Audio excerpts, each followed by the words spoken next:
Tonwawan artinya di atas telaga. Town itu telaga dan wawan itu di atas. Jadi Tonwawan di atas telaga.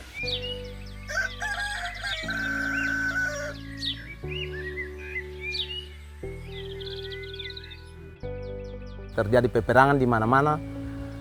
Mereka berpikir kalau tinggal di bawah gunung ya mudah dilihat oleh musuh. Akhirnya mereka memberikan keputusan untuk tidak membuat kampung di situ. Mereka cari lagi tempat di hutan. Akhirnya mereka sampai di tempat ini dan mereka melihat bahwa di situ ada sebuah telaga.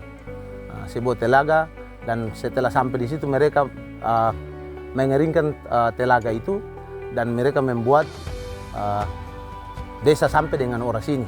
Jadi untuk negeri Tonwawan ini pada mulai mereka hidup di sini ini telaga. Mereka mengeringkan dengan batu dan tanah dan sampai orang sini sudah dijadikan desa. Mereka berpikir juga bahwa desa ini kalau tidak dibuat pagar atau dibuat dewala lutur, masyarakatnya tidak nyaman. Makanya mereka membuat satu pagar dewala lutur yang dibuat untuk menjaga kenyamanan masyarakat di negeri ini.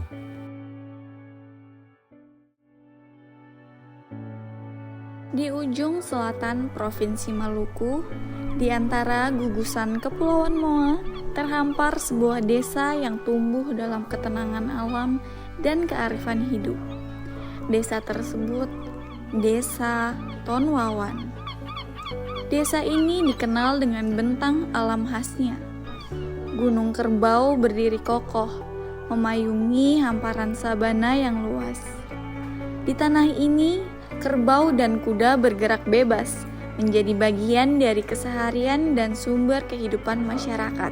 Pemandangan tersebut bukan hanya indah dipandang, tetapi juga menyimpan makna yang dalam tentang hubungan manusia dan alam.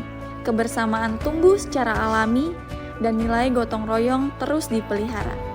Alam mengajarkan ketekunan, sementara kebersamaan menguatkan setiap langkah masyarakat desa.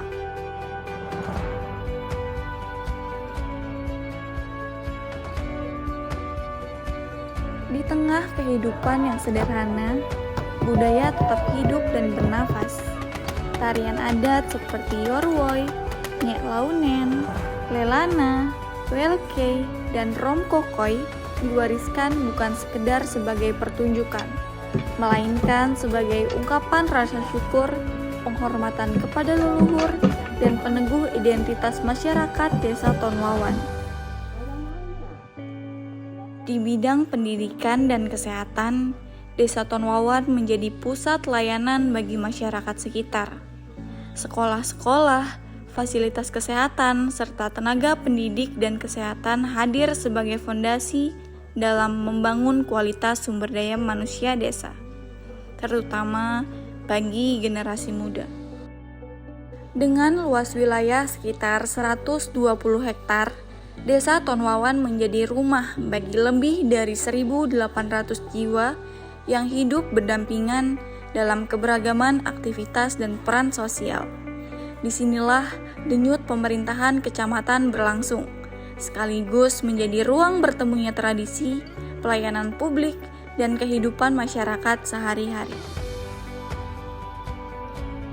Inilah Desa Tonwawan.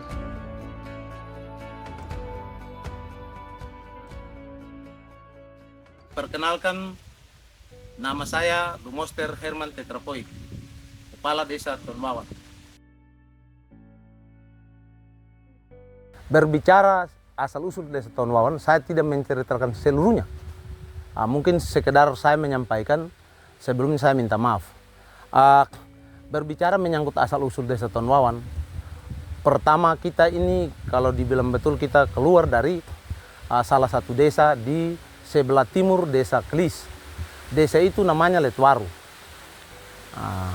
Kita awal mulanya di situ masyarakat hidup rukun, tetapi pada akhirnya juga terjadi peperangan. Terjadi peperangan justru karena saling iri hati dari pemimpin, istri pemimpin. Setelah itu mereka membuat pusat desa yang sekarang kita ada ini, pusat negeri. Setelah dibuat selesai, mereka berpikir juga tidak ada air di tempat ini. Makanya setelah dilihat di dalam lutur Dewala ini tidak ada air, maka mereka melihat ada sebuah goa yang goa kering, yang tidak ada airnya. Di situ mereka berembuk untuk bagaimana cara mengeluarkan air di goa itu, lubang itu. Akhirnya mereka mempergunakan ilmu, duduk bersama dan mempergunakan ilmu gaib untuk bagaimana cara setelah dibuat ternyata air juga keluar dari tempat itu. Dan setelah itu juga karena baru dibuat airnya juga keruh, kotor. Makanya dibuat lagi, diminta untuk bagaimana cara membersihkan air itu. Maka diambil salah satu perempuan, nona yang masih perawan, untuk dipergunakan untuk membersihkan air itu. Jadi untuk pekerjaan Dewala ini itu dibuat dalam jangka waktu 6 hari. Jadi waktu pengerjaannya itu dibuat pada waktu siang. Untuk Dewala ini dibuat dalam 6 hari kerja. Jadi waktu itu orang tua kerja pada siang hari. Sementara malam kita juga tidak tahu, mungkin pekerjaannya dari jin apa kita tidak tahu. Tapi sesuai cerita orang tua itu kerjanya 6 hari. Setelah selesai, mereka nyaman, mereka tinggal di tempat ini sampai dengan saat ini. Jadi Ton Wawan ini ada di Kabupaten Maluku Barat Daya, Kecamatan Moa. Ton Wawan untuk dusunnya ada 4. Poliu Kiera, Weet, dan Waturiori. Sementara untuk soa ada 3 soa di Desa Ton Wawan. Untuk warisan budaya semestinya ada banyak, tapi yang lebih ditonjolkan yang sampai dengan saat ini kita Desa Ton Wawan masih pergunakan adalah warisan gotong royong. Contoh kecil, kalau terjadi misalnya perkawinan, itu tidak ditanggung oleh yang bersangkutan sendiri, tetapi itu ada duduk bersama antara mata rumah, sendiri mata rumah, untuk kumpul semua anak mata rumah itu untuk sama-sama membantu untuk kegiatan itu. Ya, menurut cerita orang tua dulu, sebelum terjadi pengeboman di dalam Inaleta, kampung Inaleta ini, hidup masyarakat itu sangat rukun sekali. Dan tercatat bahwa di setiap mata rumah adat itu ada barang-barang antik yang semestinya ada di setiap mata rumah. Tetapi setelah pengeboman itu hancur. Dan masa pemerintahan Jepang itu karena masyarakat takut sehingga mereka tinggalkan negeri ini. Hidupnya di goa-goa sampai dengan setelah sekutu membom Jepang. Setelah itu Indonesia merdeka, baru mereka kembali lagi ke sini dengan kondisi yang seperti ini. Dulu semestinya itu rumah-rumah adat yang betul itu asli, tapi sampai setelah dibom sampai sekarang ini sudah diganti. Sebelum sampai ke pahlawan, perlu saya sampaikan bahwa di Desa Ton Wawan ini kita harus mengenang pemimpin pertama. Dan terbentuk desa ini ada istilah bahasa kita itu ada Marna, ada Hroeren, ada Orleta, dan sebagainya. Itu harus kita menghargai. Lalu yang berikut menyangkut dengan pahlawan, saya mau menyampaikan di sini bahwa kalau mau dilihat setelah masa Jepang itu, penjajahan Jepang itu, yang selama ini dikenang itu Bapak Leonard Siamiloi. Kenapa saya harus bilang begitu? Masa penjajahan Jepang, semua masyarakat ini meninggalkan negeri ini. Dan perlu saya sampaikan juga bahwa kenapa sampai saya bilang begitu, setiap upacara hari besar Jepang itu yang bisa duduk sama-sama dengan pimpinan Jepang, yaitu Ohara, itu adalah saudara Leonard Siamiloi. Dan ada bukti beberapa, ada 30 masyarakat dari Damer yang semestinya sudah diikat dan seperti kambing dan disuruh makan rumput. Tapi setelah saudara Leonard Siamiloi melihat dan menyampaikan ke pimpinan Ohara untuk segera dilepas. Jadi semestinya bukan, saya mau bilang bahwa termasuk pahlawan kemanusiaan saudara Leonard Siamiloi. Menyangkut dengan tongkat Ohara itu sendiri, itu milik dari komandan pasukan Jepang pada saat pendudukan Jepang di kawasan MBD ini. Dulu namanya Selatan Daya. Pusat pemerintahan Jepang itu ada di sini. Nah, ada di Desa Tonwawan ini. Nah, komandannya itu namanya Letnan Ohara. Nah, Letnan Ohara ini punya tongkat komando. Itu tongkatnya berupa besi. Nah, besi yang panjangnya lebih kurang 1 meter mungkin begitu. Nah, itu tongkat daripada komandan Jepang. Nah, lalu ketika Jepang menyerah tanpa syarat kepada pihak sekutu, lalu mereka sudah dinyatakan sebagai tawanan perang pada saat itu. Ketika mereka kembali, dijemput untuk kembali ke Jakarta dan selanjutnya ke Jepang, itu tongkat itu diserahkan ke Bapak kami yang tadi disampaikan oleh Bapak Kades, namanya Bapak Leonard Syamiloi. Nah, ini anaknya nomor 2. Nomor 1 sudah almarhum. Nah, lalu kami sebagai cucu, Bapak Kades juga termasuk cucu, ya karena Bapak ini punya anak perempuan satu-satunya yang tadi disampaikan, punya anak Bapak Kades. Sedangkan kakaknya ya Bapak saya ini, Bapak Yofi Syamiloi. Nah, jadi kalau ditanya tongkat itu mengapa disebut tongkat Ohara? Karena itu milik komandan pasukan Jepang pada saat itu yang namanya Letnan Ohara. Itu jelasnya tidak berhubungan dengan adat istiadat. Itu karena ada hubungan antara opa kami dengan si Letnan Ohara ini, lalu akhirnya itu ditinggalkan sebagai tanda pertemanan antara opa kami dengan Ohara. Awalnya kan permusuhan, tapi dari permusuhan itu muncul rasa pertemanan dan akhirnya saling melindungi. Dalam arti opa kami ini juga melindungi mereka pada saat Jepang sudah menyerah kepada sekutu. Ya, lalu akhirnya itu masyarakat kan menginginkan mereka harus dibunuh. Nah, tetapi opa kami ini melarang masyarakat tidak boleh apa-apakan mereka. Mereka dilindungi sampai saatnya mereka kembali. Mereka tahu itu. Dan akhirnya mereka sebelum tinggalkan tempat ini, desa ini, ya itu 2 benda yang ditinggalkan kepada opa kami pada saat itu. Yaitu yang pertama itu tongkat komandonya, dan yang kedua adalah meja makan mereka. Meja makan yang mereka biasa gunakan untuk makan, tempat makan pada saat itu ditinggalkan juga kepada kami, dan meja itu ada sampai sekarang. Itu sebagai bukti peninggalan. Ya, mungkin lebih khusus di dalam Dewala ini, saya mau sampaikan bahwa ada satu paket itu Dewala, pusat negeri pohon ara ini, yang disebut Natar Wawan pusat negeri, dengan itu sumur permintaan. Untuk yang lainnya itu seperti goa pembantaian, markas persembunyian itu ada. Yang tadi yang paling pertama itu gotong royong yang masih sampai dengan saat ini. Yang berikut, kita di Desa Tonwawan ini ada saniri mata rumah yang kita sampai sekarang kita sudah tidak pakai orang tua lagi. Memang anak-anak muda ini perlu diajarkan bahasa daerah, karena kita berbicara adat harus dengan bahasa daerah. Dan sampai sekarang ini kita juga buat pelatihan karena kita mau tunjukkan bahwa kita juga masih mempertahankan adat dan budaya di sini.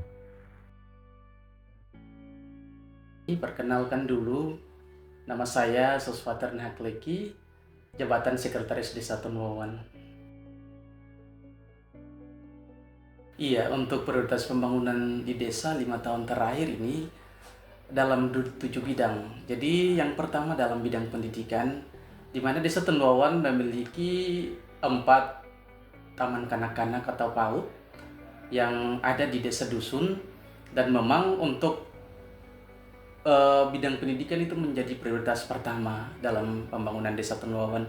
Yang kedua adalah kesehatan, di mana kesehatan itu merupakan program nasional yang memang dia menyentuh sampai di masyarakat di desa. Sehingga kami di Desa Tonwawan punya satu tempat di mana terjadi pelayanan kesehatan. Jadi selain puskesmas pembantu yang ada di Desa Tonwawan, tetapi juga kami punya pos pelayanan kesehatan atau posyandu. Dia melayani untuk pelayanan balita, remaja, dan lansia. Terus yang ketiga itu pembangunan sanitasi dan jamban. Karena memang Tonwawan ini desanya memang agak luas, sehingga dari paparan bahkan laporan daripada Dinas Kesehatan Kabupaten Maluku Barat Daya, bahkan Kecamatan Moa, kami Tonwawan itu dia ada di desa yang memang rentan karena kurangnya fasilitas jamban dan MCK, sehingga itu menjadi prioritas kami. Yang keempat itu pembangunan jalan rabat. Tonwawan punya banyak dusun, sehingga memang jalan rabat ini belum tersentuh kepada semua lapisan masyarakat, sehingga ini menjadi program prioritas juga. Terus yang berikut adalah badan usaha milik desa. Nah, Tonwawan punya BUMDes. BUMDes Tonwawan ini kurang lebih sudah 5 tahun berjalan. Usahanya dia mengarah kepada pengelolaan potensi yang ada dalam desa Tonwawan, yaitu pembuatan dendeng manis kerbau. Terus yang berikut itu pembuatan permen dari susu kerbau, lalu pembuatan tortilla jagung, dan pembuatan keripik sukun dan kasbi atau singkong. Itu usaha yang dilakukan oleh BUMDes selama ini. Terus yang keenam itu digitalisasi desa. Nah, di mana Desa Tonwawan pada tahun 2023 itu terpilih menjadi desa percontohan dan desa brilian karena punya website desa dari 117 desa. Terus yang terakhir itu pertanian dan peternakan. Kami dari kurang lebih 5 tahun ini fokus pembangunan di desa ini juga dia ada dalam pemberdayaan pertanian, baik itu pertanian jagung, pertanian sayur-sayuran, dan lain-lain. Sedangkan dalam bidang peternakan itu kami desa melakukan pengadaan bibit ternak dan dibagi kepada kelompok-kelompok masyarakat. Seperti itu. Iya, 3 program yang saat ini berdampak bagi masyarakat itu yang pertama bantuan langsung tunai. Nah, program ini sudah kurang lebih 5 tahun ini dilakukan oleh pemerintah desa kepada masyarakat, dan memang masyarakat sangat merasakan dampak dari program ini. Yang kedua adalah stunting, di mana pemerintah desa bekerja sama dengan tenaga kesehatan untuk pemberian makanan tambahan bagi balita, tetapi juga bagi ibu hamil. Dengan adanya kegiatan ini, maka dia menekan akan angka stunting di Desa Tonwawan. Dan yang ketiga itu program ketahanan pangan, di mana desa menyiapkan bantuan bibit sayur, tetapi juga bantuan bibit kerbau kepada masyarakat di desa untuk program ketahanan pangan bagi masyarakat. Terima kasih. Kalau desa mengintegrasikan budaya lokal ke dalam pendidikan anak-anak gitu, yang pertama itu kami desa bekerja sama dengan guru-guru di sekolah, sehingga bahasa daerah atau budaya yang mungkin selama ini dia sudah hilang, kami kerjasama dengan guru-guru untuk sisihkan satu waktu untuk berbahasa daerah. Jadi guru-guru mengarahkan semua siswa atau murid untuk satu hari itu khusus melestarikan atau berbahasa daerah. Iya, memang kami dari desa sangat rindu sekali untuk sejarah Desa Tonwawan ini dibukukan. Karena memang dari dulu yang tadi saya sudah bilang bahwa cerita tentang sejarah Desa Tonwawan ini tidak dibukukan. Sejarahnya hanya lewat lisan atau lewat pengalaman-pengalaman. Nah, kami ingin sekali ke depan itu sejarah Desa Tonwawan ini dibukukan, atau paling tidak kami punya museum kecil. Ada satu ruangan kecil yang di dalamnya semua sejarah atau semua cerita tentang Tonwawan ini kami mau bukukan dan bisa dijadikan itu, kami pampang semua sejarah itu dan ke depan bisa menjadi menjadi bahan pembelajaran bagi generasi penerus. Ya, kalau menurut saya yang membanggakan dari Desa Tonwawan ini ada 2. Yang pertama Dewala Inaleta. Nah, kenapa saya harus bilang Dewala Inaleta menjadi sebuah kebanggaan tersendiri dari kami Desa Tonwawan? Karena dari cerita sejarah desa ini, Dewala itu merupakan benteng yang sudah menyelamatkan nenek moyang kami dari dulu, dari serangan orang Jepang. Sehingga dia sangat menjadi sesuatu yang membanggakan. Nah, kenapa sampai sekarang ini Dewala Inaleta ini sudah dijadikan sebagai satu cagar budaya di Provinsi Maluku. Nah, itu berarti bahwa Dewala Inaleta ini terus kita promosikan dan terus kita ceritakan kepada orang luar. Itu yang pertama. Terus yang kedua itu Gunung Kerbau. Nah, Gunung Kerbau itu merupakan ikonnya orang Moa, terkhususnya kami orang Tonwawan. Karena Gunung Kerbau di bawah Gunung Kerbau ini itu banyak aset-aset orang Moa atau orang Tonwawan yang sementara berkeliaran. Ada kuda, ada kerbau, ada sapi dan lain-lain. Sehingga itu yang menjadi kebanggaan kami orang Tonwawan, Dewala Inaleta dan Gunung Kerbau. Menurut saya yang paling membanggakan, yang paling pertama, Desa Tonwawan memiliki Gunung Kerbau. Di bawah Gunung Kerbau itu ada kerbau. Lalu Gunung Kerbau ini juga menjadi ikonnya kami orang Tonwawan, karena Gunung Kerbau ini di dalamnya itu banyak aset-aset yang tersebar di dalamnya, tetapi juga menjadi ikonnya orang Moa bahwa kalau ke Moa jangan lupa ke Gunung Kerbau. Itu berarti bahwa Gunung Kerbau menyimpan berbagai aset ke depan untuk kami orang Tonwawan, terkhususnya kerbaunya, sapinya dan kudanya. Di bawah gunung itu terletak berbagai aset kami orang Tonwawan. Untuk seluruh MBD, masyarakat Maluku Barat Daya, kita Tonwawan dikenal dengan Gunung Kerbau. Yang paling pertama, Gunung Kerbau, di bawahnya itu ada ternak. Yang lebih itu ternak kerbau, kuda, yang lain-lain. Itu sangat ditonjolkan di sana, dan saya akan bawa itu ke tingkat nasional dan internasional. Yang berikut lagi, kita punya Dewala tua di Kampung Inaleta. Itu yang paling penting. Dewala Inaleta punya cerita yang sangat panjang tentang berdirinya desa ini.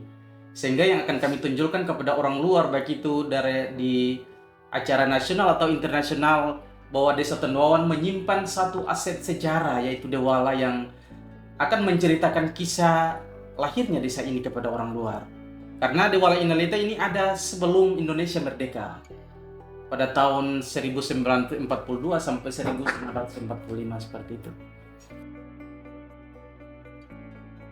Iya, yang menjadi pesan saya bagi anak-anak muda, generasi muda yang ada di Tonwawan tapi juga di luar Tonwawan, mari kita lestarikan budaya atau tradisi leluhur.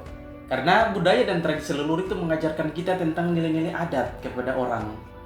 Nah, kalau hari ini kita sudah ada di dunia modern atau era globalisasi ini, jangan sampai dunia modern atau era globalisasi ini membuat kita lupa kepada tradisi yang dulu. Padahal sebenarnya kita lahir di dalam tradisi dulu yang sudah diwariskan oleh Teteh Kina Moya.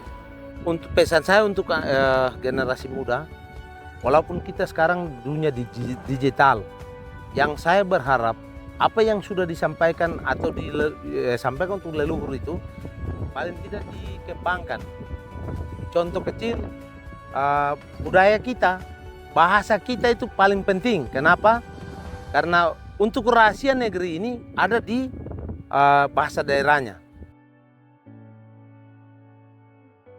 Sebagai penutup, saya mau sampaikan di sini bahwa saya mengucapkan banyak terima kasih kepada ke-11 mahasiswa UGM yang sudah boleh berkenan hadir di Desa Tonwawan. Saya mau menyampaikan ucapan terima kasih saya kepada pemerintah daerah, TNI Polri, yang boleh sudah mendukung kegiatan di Desa Tonwawan. Segala sesuatu kita mau sampaikan bahwa semuanya itu karena Tuhan. Sudah boleh ada di sini, walaupun tidak beberapa lama waktunya, tapi saya mengucapkan banyak terima kasih.